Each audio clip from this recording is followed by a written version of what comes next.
So this is a photocopy of one of the manuscripts in Queen's that has like field transcriptions of what the old harpers are playing.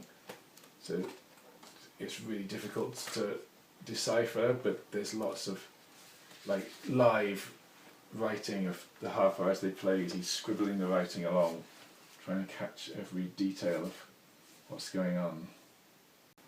Yeah, this is Edward Bunting's book, published in 1840, and it's a really lush and delicious work, full of the old Irish musical terminology. These are the details of playing techniques that you can use with the copies of the old harps to try and understand how the music works. Some of the oldest tunes.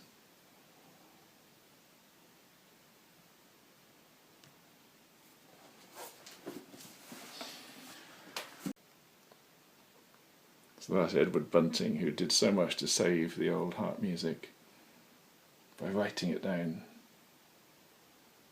This is all metal plates that have been put on where the whole thing is broken and smashed. And so one of the things I'm trying to work out is, how is it broken?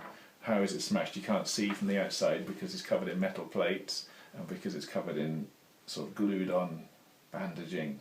And so the X-ray, you can see there's tiny details of the inside of the smashed bits. And I printed these out full size to try and understand them, but I've been looking at them on the computer as well to try and see the breaks inside. And they did 2 X-rays, one from each side. So this is the one from the other side of the harp. And it's just really cool that you can see everything inside. You can see how the joinery of the wood works. You can see how the metal straps work. You can see the hidden straps that you can't see on the outside. You can see all the nails and pins and holes and everything. So this is going to be very useful for me in working out the original shape of it. And I've also commissioned a laser scan of it, but that hasn't been completed yet, so I'm still waiting on the scanning company finishing their work. I had music when I was a child, but I never really did anything with it. And I got into the harp, not through music at all, but through my archaeology studies and being interested in the medieval harps. And for a long time I worked on medieval music and on studying the medieval harps and reconstructing them, and I commissioned the beautiful decorated copy of the Queen Mary harp, which was made for me by Davy Patton, a sculptor in County Roscommon. And that was a huge project, and he produced an amazing piece of artwork that's also a really good archaeological reconstruction of the original. And then when I was living in Scotland, I used that a lot to study the old Scottish music, the Scottish half of the shared tradition, because I always thought it was a shared tradition between Ireland and Scotland, the old harp music.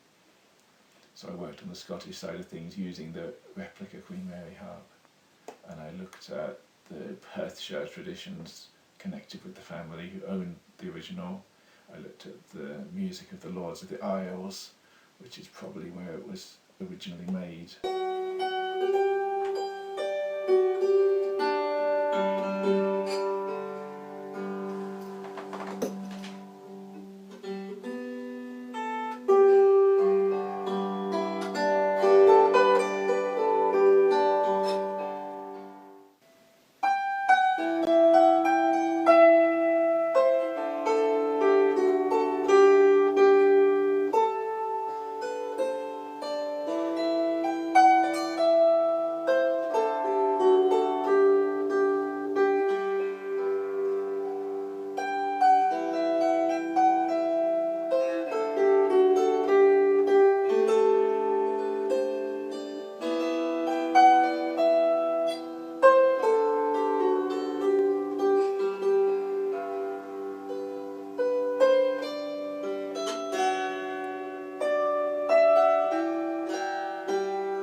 even before I moved to Scotland, I was coming across to Ireland every summer to Kilkenny for the harp festival, for the summer school that happens every August in Kilkenny.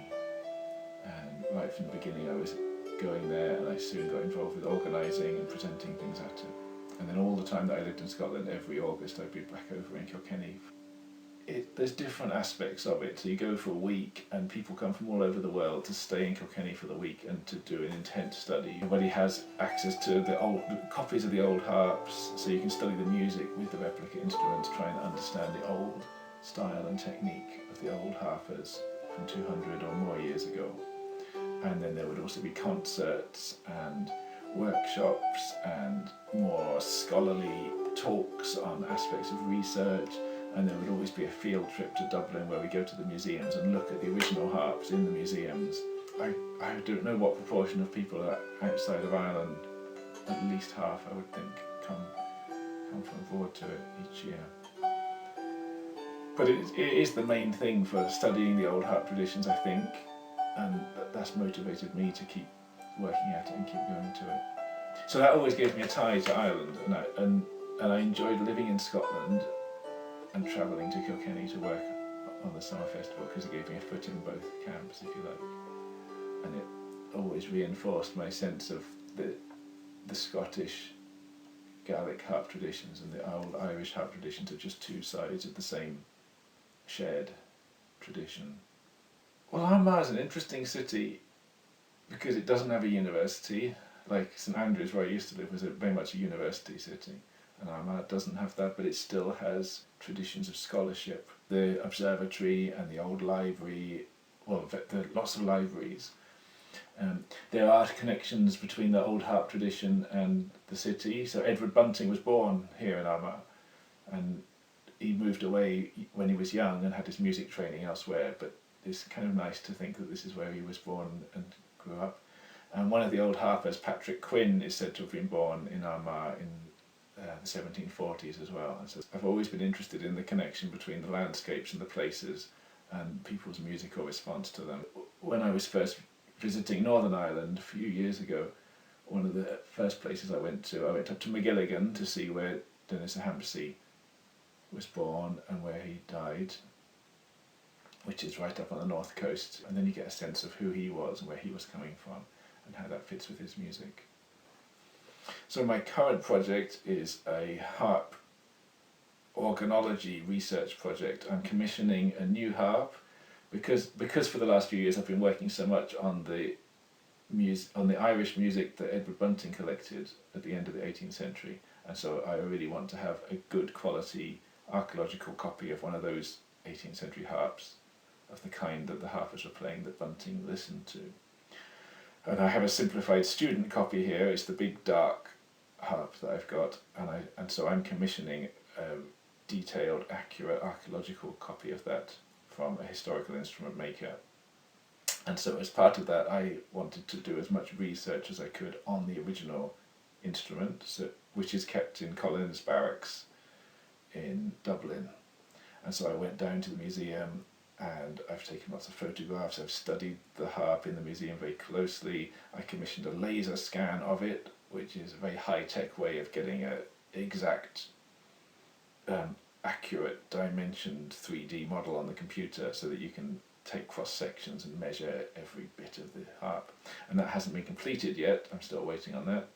The museum took X-rays for me of one of the damaged joints of the original so that I can try and work out the interior damage and reconstruct the original form. So it's a whole process of kind of reverse engineering the old broken harp in the museum to work out its original shape and size and form and construction and details, and then the instrument maker will use that to make a copy.